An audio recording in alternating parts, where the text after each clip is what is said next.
Halo, kita berjumpa lagi di channel YouTube Yusak Adinata.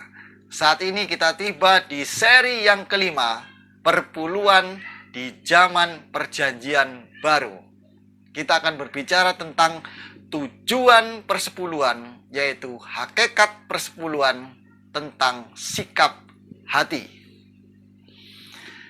Baik, saudara sekalian, kalau kita melihat di zaman perjanjian baru adalah zaman di mana Yesus sendiri sebagai Tuhan dan kebenaran hadir secara fisik kepada umat-umatnya. Dan ajaran yang disampaikannya secara langsung sudah menyentuh dari intisari kebenaran atau hakikat yang selama ini berbeda dengan yang dipraktekkan oleh bangsa Israel, yaitu masih di dalam tahap syariah atau aturan atau pada hukumnya. Ya. Jadi ketika kita membahas di seri yang sebelumnya, mulai seri yang pertama sampai seri yang keempat, ya, mulai Abraham, kemudian Yakub, bangsa Israel, lalu kemudian di zaman Maleki, kita lebih banyak membahas daripada fungsi perpuluhan itu. Tetapi di zaman perjanjian baru, ada satu hal yang sangat istimewa, karena di zaman perjanjian baru ini, Yesus sendiri yang hadir secara fisik di dunia ini, memberikan penjelasan yang sangat jelas tentang tujuan persepuluhan. Ya, tujuan persepuluhan ini sudah menyentuh pada esensi daripada maksud dan tujuan persepuluhan itu. Ya. Untuk itu kita akan belajar lebih dalam tentang persepuluhan di era perjanjian baru. Baik, di dalam perjanjian baru tidak pernah kita temukan perintah langsung dan khusus bahwa umat Tuhan harus memberikan persepuluhan. Kalau hal persepuluhan sebagai kemutlakan yang harus dilakukan oleh umat Tuhan, maka Tuhan Yesus pasti membicarakannya atau memberi perintah untuk melakukannya. Jadi sejauh yang Anda baca dalam kitab perjanjian baru, tidak pernah kita menemukan perintah langsung atau khusus bahwa umat Tuhan harus memberikan persepuluhannya. Ya, itu sebabnya kalau persepuluhan ini menjadi satu hal yang sangat mutlak, ya, tentu Tuhan secara pasti akan memberitakan hal itu. Ini bisa kita lihat, kita bisa coba lihat, ya, dan kita analisa di dalam Alkitab Perjanjian Baru. Contoh, ketika Yesus berkhotbah di atas bukit, itu ada di Matius pasal 5. Di situ Yesus sempat membahas tentang isi dari kitab Taurat. Nah, dari pembahasan yang Yesus berikan di situ, Yesus tidak pernah menyinggung soal persepuluhan atau persembahan sama sekali.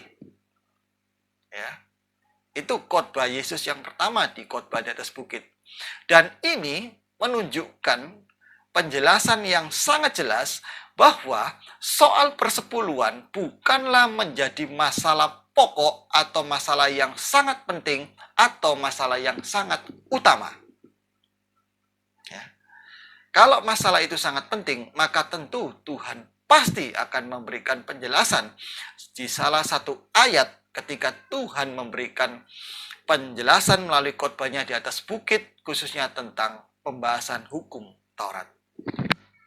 Dan di dalam kitab perjanjian baru tidak pernah dicatat, ya, sejauh kita membaca, bahwa murid-murid Tuhan Yesus memberikan persepuluhannya dari hasil menangkap ikan yang mereka jala, atau penghasilan dari Matius atau Lewi yang diperoleh dari hasil atau gaji seorang pegawai pajak. Tidak ada cerita yang diceritakan di kitab perjanjian baru mengenai hal itu. Ya. Tetapi di kitab perjanjian baru ada 2 ayat yang menyinggung masalah persepuluhan. Ada kalimat tentang persepuluhan di situ, yaitu di dalam Matius 23 ayat yang ke-23 dan di Lukas pasal 11 ayat yang ke-37 sampai yang ke-54. Tetapi perlu kita garis bawahi, Yesus tidak membicarakan topik khusus tentang persepuluhan, tetapi konteks ayat itu berbicara tentang bagaimana Yesus mengecam kepada orang-orang Yahudi dan para tokoh agama mengenai persepuluhan yang mereka berikan. Jadi konteksnya berbeda. Perikopnya itu berbicara tentang kecaman Yesus kepada orang-orang Yahudi dan para ahli Taurat. Coba kita baca ayatnya di Matius 23 ayat yang ke-23.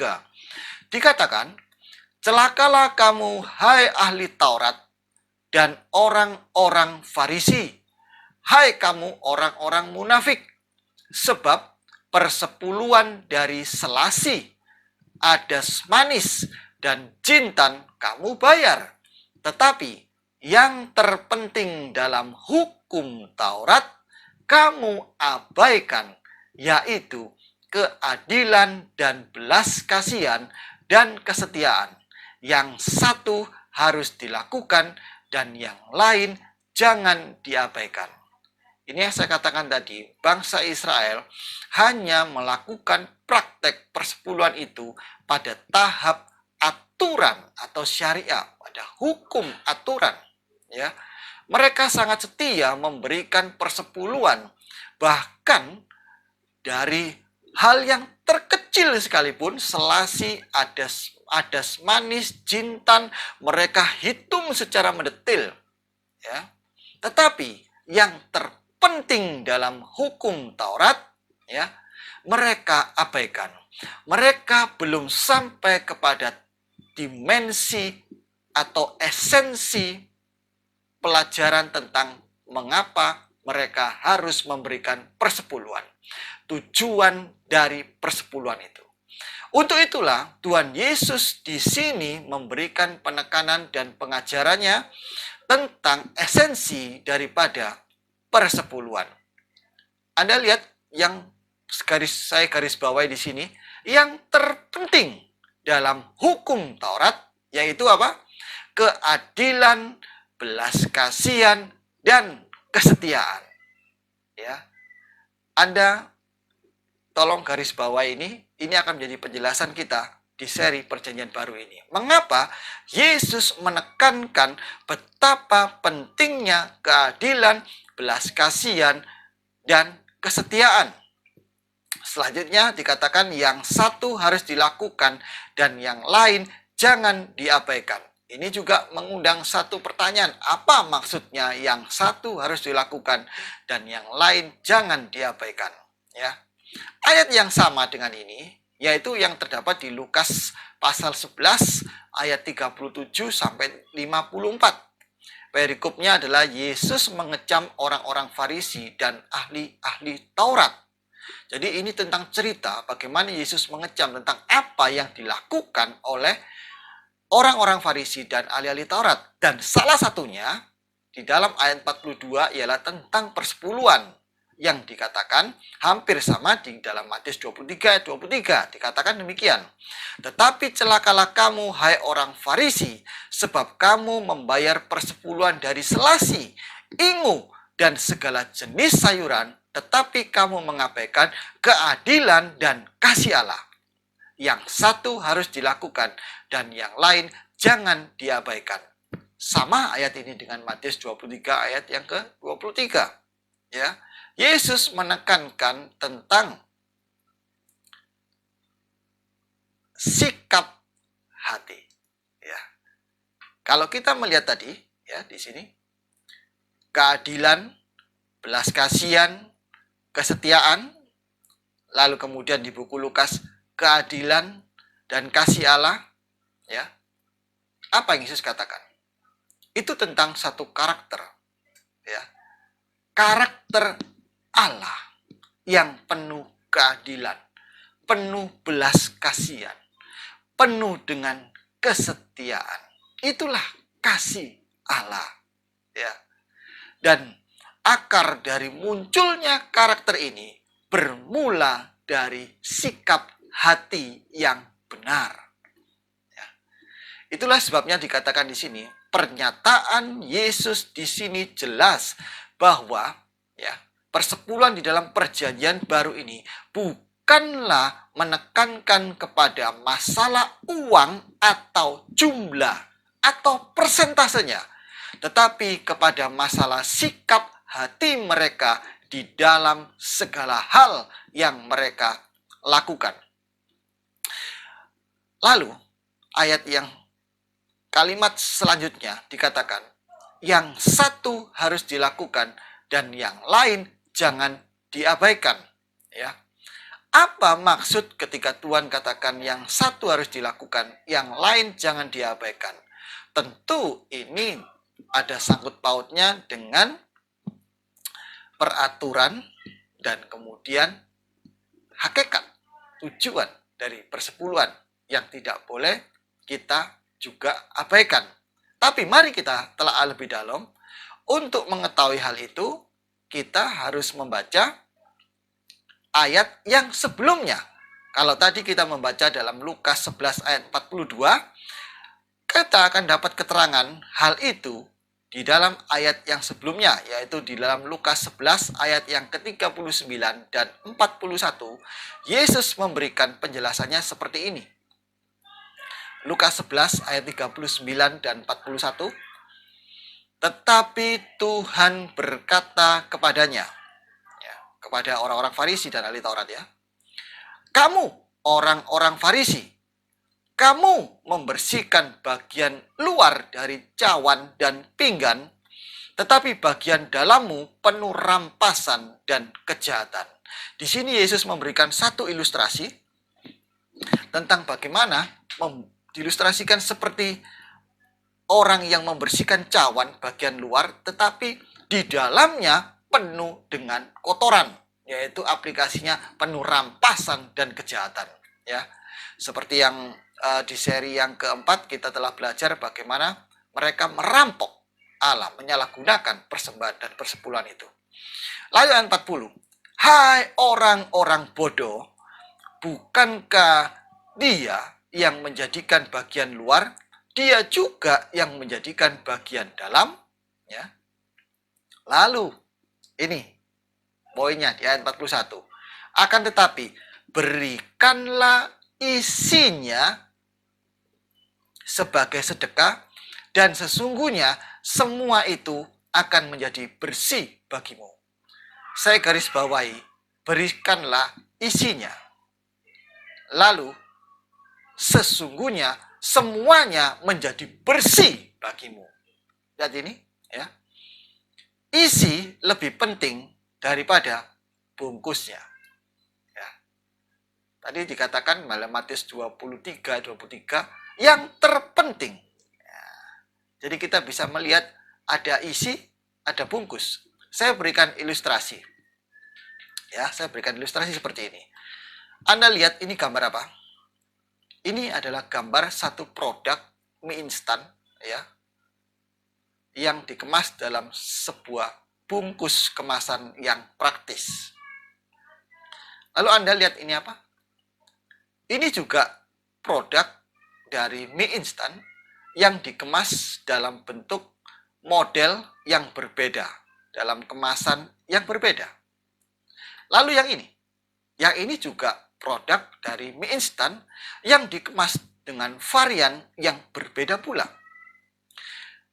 Dari macam-macam produk ini, mereka menampilkan kemasan atau bungkus yang berbeda-beda untuk menarik perhatian dari customer.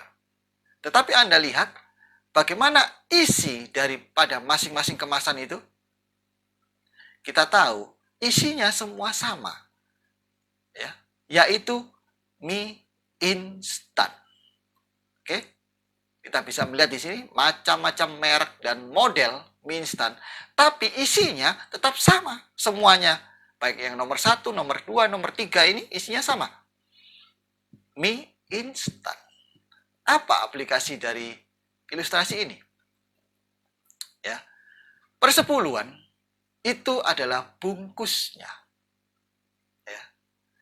Tetapi keadilan dan belas kasihan, kesetiaan, kasih Allah, itu kita rangkum jadi satu, itulah wujud daripada karakter Allah.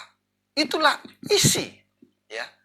Ini sebabnya saya katakan tadi, di perjanjian baru ini kita akan belajar tentang tujuan persepuluhan. Agar kita mengerti mengapa kita memberikan persepuluhan, yaitu supaya kita bisa melihat adanya kasih Allah atau karakter Allah di dalam model atau merek atau bungkus yang dikemas dalam kategori persepuluhan. Di dalam Alkitab ini banyak kategori-kategori yang lain yang dikemas dalam berbagai macam versi. Bungkusnya berbeda-beda. Coba kita lihat contoh yang lain. Contoh, hukum Taurat. Hukum Taurat itu bungkusnya.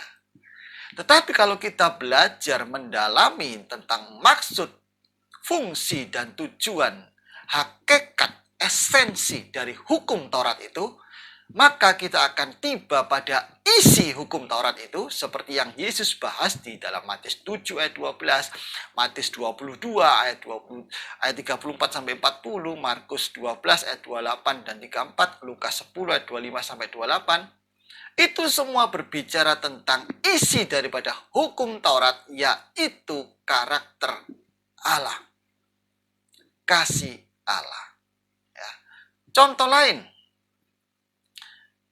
di dunia ini ada banyak orang yang memperdebatkan masalah puasa.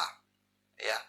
Terkadang kita hanya memperdebatkan masalah bungkusnya, masalah aturan-aturannya di tahap syariah atau hukumnya. Ya. Puasa, ada yang mengatakan nyepi, ada yang katakan harus reformasi kesehatan, ada yang tentang vegetarian. Dari semuanya itu adalah bungkusnya. Tetapi setelah kita mempelajari esensi daripada kategori-kategori puasa, nyepi, reformasi kesehatan, vegetarian, ketika kita melakukan hal itu, tujuannya adalah untuk satu tujuan, agar kita memiliki isinya, yaitu pertarakan atau pengendalian diri. Puasa menahan hawa nafsu, pengendalian diri. Dan pengendalian diri ini adalah karakter Allah. Jadi kalau kita hanya mengutamakan bungkusnya dalam berpuasa, mungkin kita bisa menahan makan. Tetapi kalau isinya kita tidak dapatkan, yaitu pengendalian diri, kita puasa, makan, minum, tetapi kita masih seperti orang yang tidak sabaran, marah-marah, belum bisa mengendalikan hawa nafsu, maka kita, Tuhan katakan, kamu bersihkan bagian luar cawan itu, tapi dalamnya masih kotor. Ya, kita belum menyentuh pada esensi tujuan yang sebenarnya. Tetapi kalau Tuhan katakan tadi, kalau kamu bersihkan dalamnya, isinya kamu wujudkan, maka semuanya akan bersih. Kalau kita mengerti tentang makna puasa, makna nyepi, makna reformasi kesehatan, mengapa harus vegan, dan macam-macam sebagainya. Di dunia ini ada banyak macam-macam. Maka kita akan tahu bahwa maksud dan tujuannya adalah agar kita memiliki karakter Allah. Dan di sini penekanannya adalah tentang pengendalian diri. Kalau orang yang sudah mendapatkan pengendalian diri, ya, bisa bertarak, maka kita otomatis bisa dikatakan kita berpuasa yang sesungguhnya. Itu salah satu contoh. Contoh yang lain, masalah makan minum, halal, haram, itu bungkusnya. Tetapi kita bisa melihat bahwa itu sebenarnya tujuannya, isinya agar kita bisa memahami karakter Allah. Yang lainnya, masalah hari-hari raya, bulan baru, itu juga bungkusnya. yang seperti disampaikan Tuhan kepada bangsa Israel. Isinya adalah agar kita memahami karakter Allah. Hari Sabat Tuhan, ya, itu bungkusnya. Janganlah kita memperdebatkan masalah harinya, tetapi isinya. Dari mana kita tahu? Ayat di dalam Kolose 2 ayat 16 dan 17 mengatakan, semua yang saya katakan tadi, karena itu janganlah kamu biarkan orang menghukum kamu mengenai makanan, minuman, atau hari raya, bulan baru, ataupun hari Sabat. Semua ini hanyalah bayangan dari apa yang harus datang, sedangkan wujudnya adalah Kristus. Bungkusnya, ya, itu adalah bayangannya. Ya. Makanan, minuman, hari raya, bulan baru, hari Sabat, seperti tadi hukum Taurat, persepuluhan, puasa, itu bungkusnya. Tetapi wujudnya adalah, atau isinya adalah karakter Kristus. Semoga ini bisa membuka wawasan kita.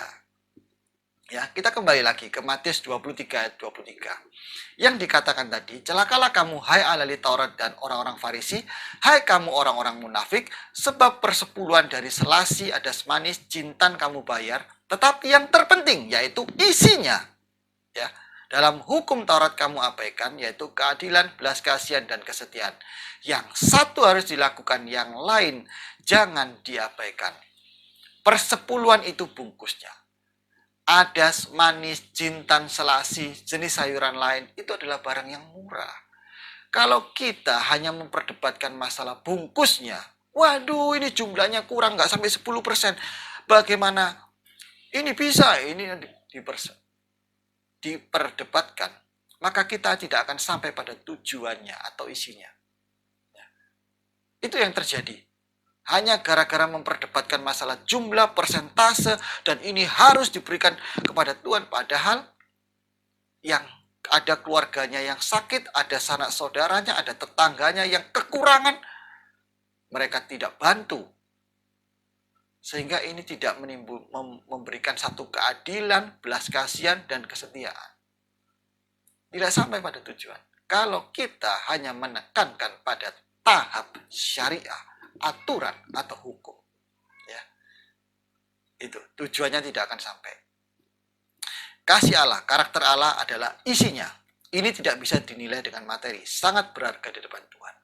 Yang satu harus dilakukan dan yang lain jangan diabaikan. Artinya, bungkus dan isi itu satu paket, satu kemasan.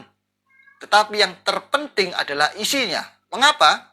Seperti yang dikatakan di Lukas 11 ayat 41 tadi, akan tetapi berikanlah isinya. Inilah firman Tuhan yang Tuhan katakan dari mulutnya sendiri di zaman perjanjian baru, di mana Tuhan hadir langsung secara fisik.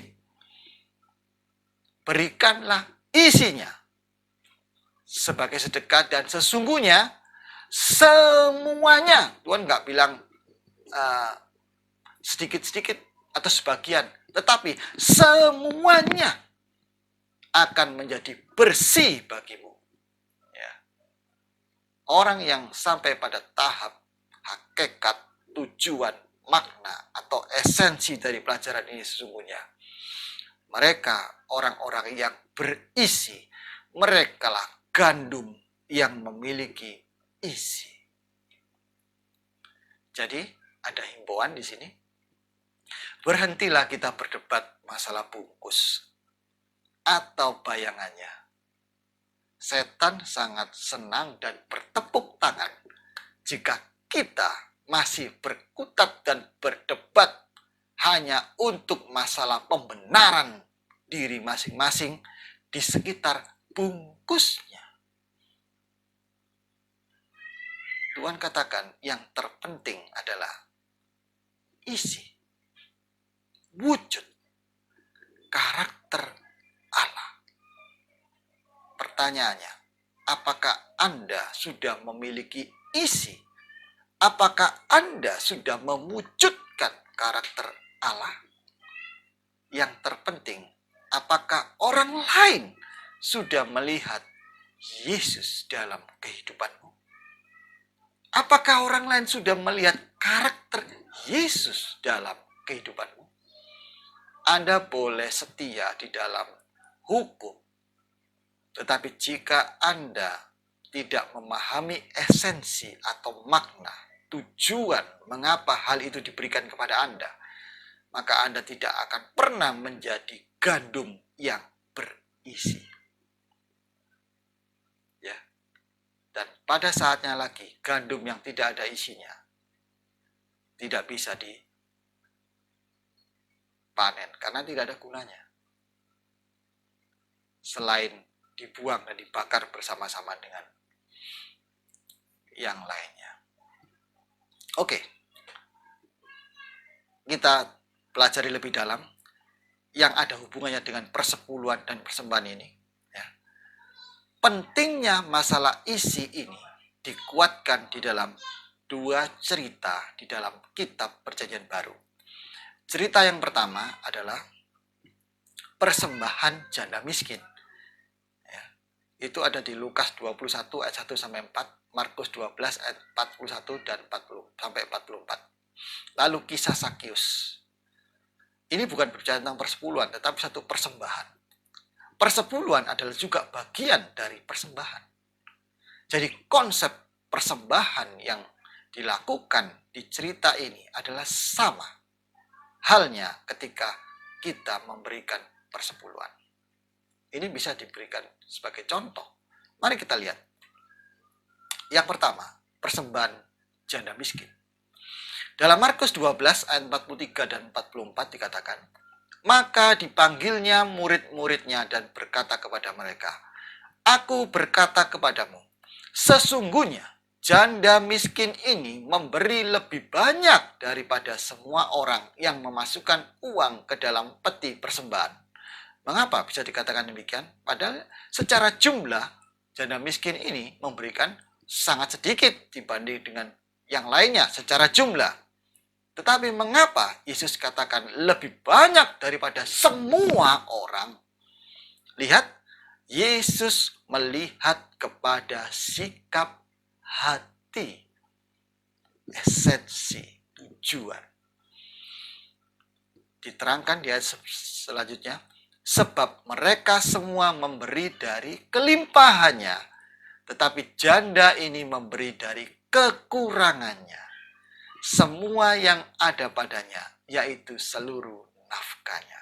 Anda lihat di sini, sangat jelas dari apa yang Tuhan ajarkan adalah bahwa persembahan yang patut bagi Tuhan ini adalah segenap hidup. Dan ini berbicara tentang sikap hati. Cerita selanjutnya, Sakius. Di dalam Lukas 19 ayat 8. Langsung pada intinya ya. Anda bisa baca ceritanya itu. Panjang lebar di dalam firman Tuhan. Tetapi Sakius berdiri dan berkata kepada Tuhan, Tuhan, setengah dari milikku akan kuberikan kepada orang miskin. Dan sekiranya ada sesuatu yang kuperas dari seseorang, akan kukembalikan 4 kali lipat. Luar biasa apa yang diberikan oleh Sakius ini. Ya. Perjumpaan Sakius dengan Tuhan membuat dia rela melepaskan segala sesuatu. Di sini kita bisa melihat bahwa apa yang diberikan Sakius dan apa yang dilihat oleh Tuhan tidak ada lagi masalah hitung-hitungan dengan Tuhan. Coba kita lihat respon Tuhan ketika Sakius mengatakan hal itu. Lukas 19 ayat 9. Kata Yesus kepadanya, hari ini telah terjadi keselamatan kepada rumah ini karena orang ini pun anak Abraham. Lihat di sini, jelas di sini Tuhan tidak memperdebatkan masalah jumlah atau persentase, Tetapi sikap hati yang diambil oleh Sakius di sini terhadap harta dan sesamanya. Dia merasa ada satu kecurangan, ada satu kesalahan yang perlu dia perbaiki. Ya. Kalau Tuhan seandainya, kalau Tuhan memperhitungkan masalah jumlah dan persentase, maka belum tentu Sakius mengatakan akan aku berikan, ya, berapa tadi? 4 kali lipat, setengah dari milikku kuberikan kepada orang miskin, dan yang kupras 4 kali lipat. Belum tentu Sakius mengatakan demikian kalau bicara persentase dan jumlah. Dan di sini kita bisa melihat bahwa ini yang sangat-sangat penting dari cerita Sakius ini, ya. Sangat-sangat berbahaya dan bahkan bisa menciptakan satu penyimpangan jika umat Tuhan berkutat pada jumlah dan persentase persembahan bagi Tuhan. Lihat ini. Kalau Yesus tidak melihat sikap hati dari Sakius, tetapi jika seandainya Yesus lebih berkutat pada persentase, belum tentu Sakius memberikan lebih daripada 10% seperti itu. Dia katakan setengahnya, 50%. Bahkan yang diperas 4 kali lipat dia berikan. Lihat itu. Ketika sikap hati ini yang menjadi poin utama. Ya. Ketika seseorang dimenangkan sikap hatinya kepada Tuhan dan oleh Tuhan, maka jangankan 10%, segenap hidupnya akan diberikan untuk Tuhan. Itu yang harus kita imani. Ya. Lalu, satu hal lagi yang penting bagi umat Tuhan adalah perubahan sikap hati sampai rela menyerahkan segenap hidupnya bagi Tuhan. Ini poin utamanya. Ya. Jadi jika kita masih berkutat pada masalah bungkus, aturan, syariah, itu hanya bagian luar. Tetapi sikap hati itu bagian yang paling dalam, menyentuh nurani. Yesus memberikan satu pelajaran yang lebih dalam dari sekedar bungkusnya. Dia menunjukkan isi, esensi dari setiap pelajaran-pelajaran yang pernah dia sampaikan di masa Perjanjian Lama. Selanjutnya, kita tiba pada satu kesimpulan dari pelajaran ini. Apa yang bisa kita simpulkan? Yang pertama, dalam Perjanjian Baru tidak pernah kita temukan perintah langsung dan khusus bahwa umat Tuhan harus memberikan persembahan dan persepuluhan. Itu fakta yang harus bisa kita terima. Ya, Anda boleh cari, tidak pernah ada perintah khusus atau perintah langsung dari Tuhan. Tetapi Tuhan memberikan satu pelajaran yang lebih dalam dari hanya sekedar jumlah atau pelajaran tentang bungkusnya saja, yaitu tentang persepuluhan, yaitu esensi persepuluhan.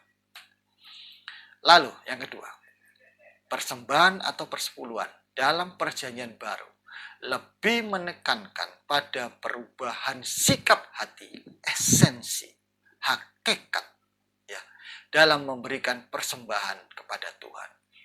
Itu yang Tuhan nilai. Yang ketiga, ada bahaya besar jika kita masih mempermasalahkan masalah bungkusnya, jumlah, aturan, persentase. Bungkusnya ini atau bayangannya yang membuat kita tidak akan pernah sampai pada tujuan kebenaran yang disampaikan oleh firman Tuhan.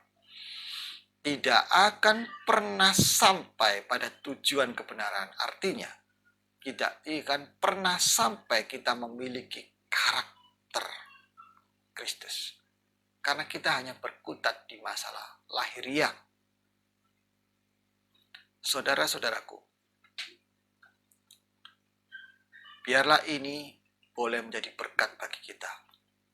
Kita sudah mengikuti seri 1, 2, 3, 4 yang berbicara banyak tentang fungsi persepuluhan.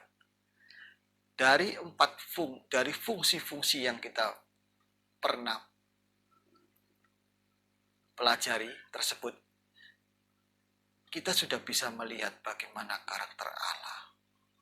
Dan di zaman perjanjian baru ini, Tuhan secara langsung mengajarkan langsung bahwa kita harus memahami esensi, makna, hakikat dari setiap pelajaran-pelajaran yang pernah diberikan secara syariah kepada bangsa Israel. Kita harus bisa melihat hal itu. Semoga ini memberkati. Selanjutnya, seri yang ke-6, kita akan melihat bagaimana persepuluhan di zaman para rasul. Yesus sudah naik ke surga, tapi bagaimana para rasul melakukan apa yang Tuhan ajarkan. Kita akan melihat itu di seri yang ke-6. Ya, ikuti terus pelajaran ini sampai tuntas agar kita mendapatkan satu kebenaran yang lengkap, ya. Agar kita tidak salah langkah dan tidak pernah lagi diombang-ambingkan oleh hal-hal yang bisa menyesatkan kita. Ya. Jika Anda suka hal ini, Anda bisa like. Bagi yang belum subscribe, Anda bisa subscribe, ya, lalu pencet tanda lonceng agar Anda bisa mendapatkan notifikasi pemberitahuan untuk video yang selanjutnya. Dan untuk video-video yang sebelumnya saya tampilkan di deskripsi yang ada di bawah ini. Dan juga jika Anda ingin memberikan satu dukungan dalam bentuk yang lain, Anda bisa klik link yang ada di sini. Kita bertemu kembali di seri yang berikutnya, persepuluhan di zaman kisah para rasul. Tuhan memberkati.